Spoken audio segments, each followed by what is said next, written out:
Hello friends, அனைவருக்கும் வணக்கம். Welcome to my channel ஆச்சி மலர் கொடி. எல்லோரும் எப்படி இருக்கீங்க? நல்லா இருக்கீங்களா? அனைவருக்கும் இனிய தீபாவளி நல்வாழ்த்துக்கள். இந்த தீபாவளிக்கு முறுக்கு நம்ம வீட்டிலே செய்யலாம்.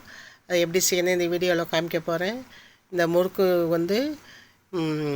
பச்சரிசியை நல்லா கழுவி காய வச்சுட்டு, அது 4 டம்ளர் அரிசிக்கு 1 டம்ளர் உளுந்து கணக்கு.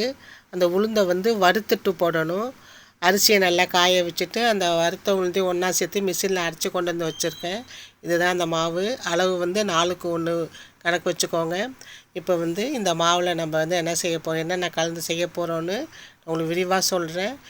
இந்த விளக்கங்களை அளவுகளோடு சொல்கிறேன். இதை நீங்கள் பார்த்து நீங்களே இந்த வருஷம் முறுக்கு வீட்டில் ஈஸியாக செய்யுங்க. பிகினர்ஸ் கூட செய்யலாம். இப்போ அந்த அரிசி மாவில் 1 ஸ்பூனு வெள்ளை எள்ளு சேர்த்துக்கிறேன்.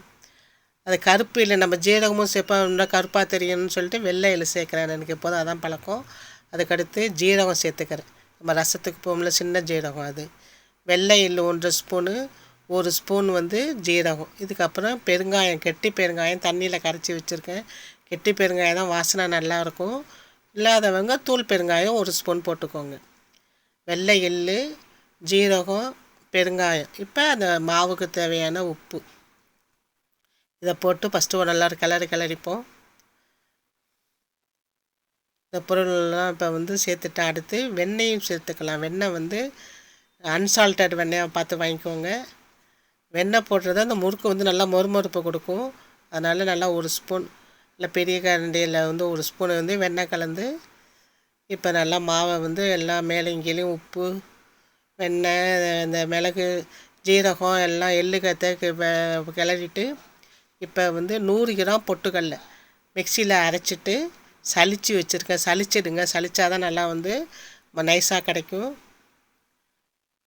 இந்த 1 கிலோ அரிசி மாவுக்கு 100 கிராம் பொட்டுக்கடலை மாவு கலந்துக்கோங்க. கலந்துட்டு இப்போ மாவை நல்லா கிளறிடணும். நம்ம சேர்த்த பொருள்லாம் மேலேயும் கீழேயும் வர மாதிரி நல்லா ஒன்றா கிளறிக்கோங்க. நம்ம வெண்ணெயும் சேர்த்துருக்கோம். 1 கிலோ அரிசிக்கு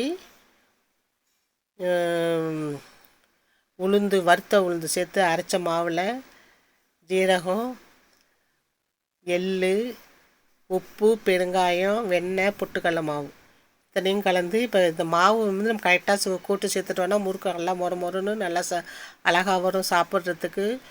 இப்போ இதில் நம்ம முறுக்குக்காய் எண்ணெய் காய வச்ச எண்ணெயில் நல்லா ஒரு தாராளமாக 2 கரண்டி குழிக்கரண்டி, 2 பெரிய கரண்டி எண்ணெயை நல்லா சூடு பண்ணி ஊற்றிக்கோங்க. இப்போ எண்ணெயை ஊற்றினோன்னா சுடும், அதனால் அப்போ கரண்டியால் பிளறிக்கோங்க.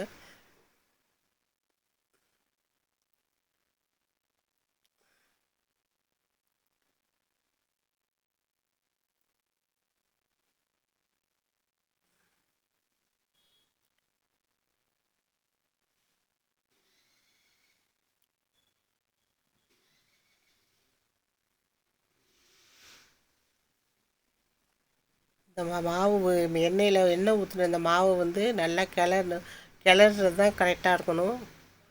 ஒரு பக்கம் உப்பு, ஒரு பக்கம் பெருங்காயம்லாம் இல்லாமல் நல்லா முழுசாக எல்லா இடங்கள்லையும் படுற மாதிரி கட்டிட்டு தண்ணியை தெளிச்சிட்டு பிசைங்க. ஏன்னா ரொம்ப ஊற்றிட்டிங்கன்னா அளவு தெரியாமல் போயிடும்.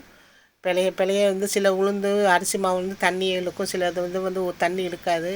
அதனால் நீங்கள் தண்ணி அளவு சொல்ல முடியாது. தண்ணியை தெளித்து பிழைஞ்சிட்டு அந்த பக்குவம் வரப்போ நம்ம நிப்பாட்டிக்கலாம். அதனால் தண்ணியை தெளிச்சியே மாவை பிசைங்க. ஏன்னா இது மாவு தண்ணி கூட போயிட்டுனா மாவுலாம் சேர்த்தோம்னா முறுக்கு சரியாக வராது. அதனால் நம்ம போட்ட அளவுகளில் தண்ணியை மட்டும் கரெக்டாக பிழைஞ்சிக்கோங்க. பிழைஞ்சிட்டிங்கன்னா முறுக்கு சூப்பராக வரும். தண்ணியை கொஞ்சம் கொஞ்சமாக தெளித்து தான் பிசைகிறேன். அது மாதிரி முறுக்கு மாவு பிசைகிறப்ப அகலமான பாத்திரமாக வச்சுக்கோங்க. அப்போ தான் பிசைகிறதுக்கு ஈஸியாக இருக்கும் மேலேயும் கீழேயும். இப்போ நல்லா தண்ணியை தெளித்து மாவு சப்பாத்தி மாவு பதம் பாருங்கள்.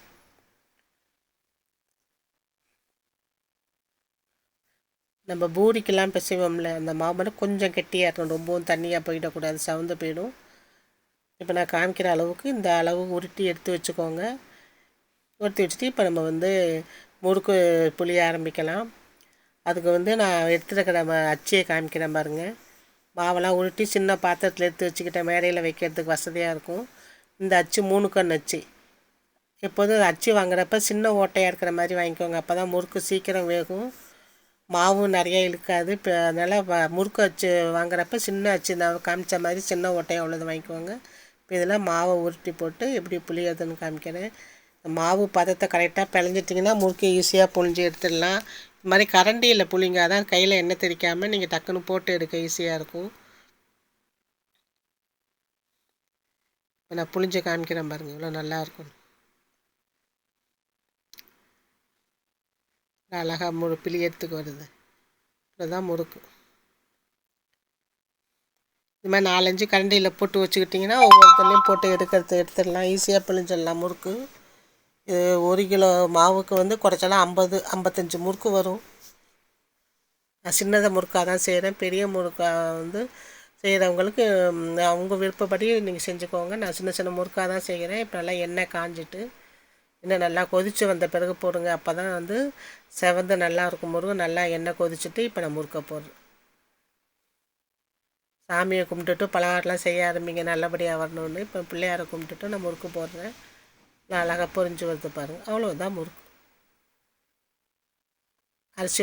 அரிசியை உளுந்தும் போட்டு ஜீரகம் எள் பெருங்காயம் போட்டு எண்ணெயை போட்டு பிழிஞ்சு எடுத்தோம்னா அவ்வளோதான் முறுக்கு. ஈஸியாக செஞ்சிடலாம். நீங்களும் இந்த வருஷம் வீட்டில் வந்து முறுக்கு செஞ்சு சிறப்பாக தீபாவளியை கொண்டாடுங்க. இப்போ நான் முறுக்கு வந்து நான் 6-7 முறுக்கு போட்டிருக்கேன். இது மாதிரி போட்டிங்கன்னா சீக்கிரமாக சுட்டலாம், களைப்பும் தெரியாது. அது மாதிரி முறுக்கு எடுக்கிறதுக்கு இது மாதிரி நீளமாக குச்சி வச்சுக்கோங்க. அப்போ தான் வந்து கை வலி இல்லாமல் இருக்கும். ஏன்னா கரண்டையால் திருப்பிலாம் போட்டிங்கன்னா கை வந்து வெயிட்டுக்கு வலிக்கும். நான் வச்சுருக்க பாருங்கள் முறுக்கு குச்சி. இது கடைகள்லாம் விற்கிது. கையில் சூடும் படாது, அனல் படாது உங்களுக்கு. இது மாதிரி இந்த குச்சி வாங்கி வச்சுக்கிட்டு இந்த குச்சியால் எடுங்க, ஈஸியாக எடுத்துடலாம் முறுக்கு. நான் இப்போ இதில் வந்து 6 முறுக்கு போட்டிருக்கேன். 10 தடவை புழிஞ்சா போதும். 1 மணி நேரத்தை சுட்டுடலாம், 3/4 மணி நேரம் 1 மணி நேரத்துக்குள்ளே சுட்டு முடிச்சிடலாம். சொன்னால் முறுக்கு செய்யலாம், பெரிய வேலை நினச்சி பயப்படாதீங்க. இந்த முறுக்கு போதும் ஒரு குடும்பத்துக்கு. 1 மணி நேரத்தில் முறுக்கு சுட்டு வேலையை முடிச்சிடலாம்.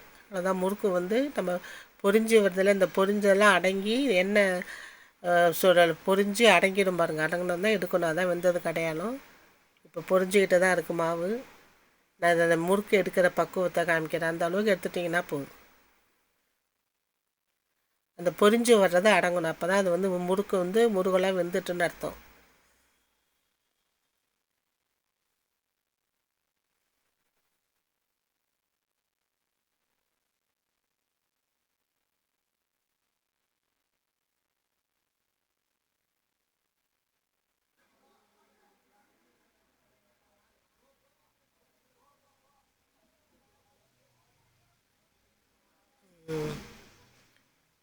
லேசாக கொஞ்சம் செவக்கவே விட்டுடுங்க. வச்சு சாப்பிட்றதுக்கு செவக்க வச்சு எடுத்திங்கன்னா தான் நல்லது. நல்லா முருகலாக இருக்கும் டப்பாவில் போட்டு வைக்கிறதுக்கு. ஐயோ, இதை எடுத்துகிட்டு அவ்வளோதான் முறுக்கு. நல்லா பொன்னிறமாக இருக்க பாருங்கள். அவ்வளோதான் முறுக்கு நல்லா வெந்து எடுத்துகிட்டேன்.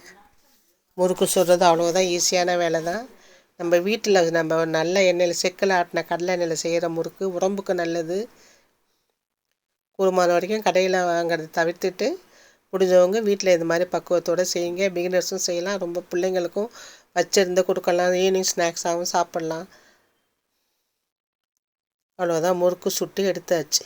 இன்னும் மீதம் உள்ள மாவையும் நான் எல்லாத்தையும் போட்டு எடுத்துகிட்டு காமிக்கிறேன் உங்களுக்கு. இது முதல் ஈடு தான் பாருங்கள், போட்டு முடிச்சுட்டேன். நல்லா அழகான முறுக்கு வந்திருக்கு. நான் சொன்ன அளவுகளோடு நான் சொன்ன பக்குவத்தோடு நீங்கள் முறுக்கு செஞ்சு எப்படி உங்களுக்கு வந்ததுன்னு எனக்கு ஃபீட்பேக் சொல்லுங்கள். இந்த முறுக்கு வீடியோ உங்களுக்கு பிடிச்சிருந்ததுன்னா எனக்கு சேனலை சப்ஸ்கிரைப் பண்ணி லைக் பண்ணி ஷேர் பண்ணுங்கள். தேங்க்ஸ் ஃபார் வாட்சிங். அனைவருக்கும் இனிய தீபாவளி நல்வாழ்த்துக்கள். வாழ்க வளமுடன்.